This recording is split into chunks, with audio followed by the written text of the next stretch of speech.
अतिवृष्टीने पीक वाया, कर्जाला कंटाळून धुळ्यात तरुण शेतकऱ्याची आत्महत्या। अतिवृष्टीमुळे कापूस पीक पूर्णपणे वाया गेल्याने नैराश्यातून धुळे जिल्ह्यातील शिरपूर तालुक्यातील कुरखडी येथील युवराज काशीनाथ कोडी वय 40 या तरुण शेतकऱ्याने आपल्या शेतात विषारी औषध प्राशन करून आत्महत्या केल्याची हृदयद्रावक घटना घडली आहे।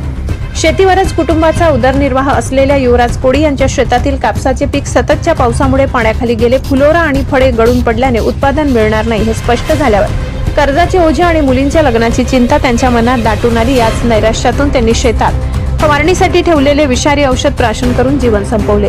या घटनेमुळे कुरखडी गावात आणि संपूर्ण तालुक्यात शोककळा पसरली आहे। विशेष म्हणजे शिरपूर तालुक्यात गेल्या 6 दिवसातील ही दुसरी शेतकरी आत्महत्येची घटना आहे। यापूर्वी भाटपुरा येथील एका तरुण शेतकऱ्याने गळफास लावून आत्महत्या केली होती। सततच्या आत्महत्येमुळे शेतकऱ्यांच्या मानसिक स्थितीचा प्रश्न पुन्हा एकदा ऐरणीवर आलाय। सरकारकडून पीक विमा आणि मदतीची आश्वासने मिळत असली तरी प्रत्यक्ष मदत वेळेवर न मिळाल्याने शेतकऱ्यांच्या घरात केवळ हतबलतेचे सावट आहे। युवराज कोडी यांच्या कुटुंबियांना शासनाने तात्काळ आर्थिक मदत जाहीर करून दिलासा द्यावा अशी मागणी ग्रामस्थांकडून होत आहे। ब्युरो रिपोर्ट धुळे, सहसंपादक अनिल गुराणे। काल युवराज काशीनाथ कोडी हा सकाळी शेतात फवारा मारण्यासाठी गेलेला असताना 4-5 दिवसापासून सतत एकसारखा पाऊस चालू होता।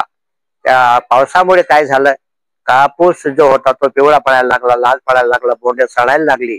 हे त्याने पाहिलं आणि एकदम हताश होऊन त्याने विष प्राशन त्या ठिकाणी केलेलं आहे आणि तो गतप्राण झालेला आहे।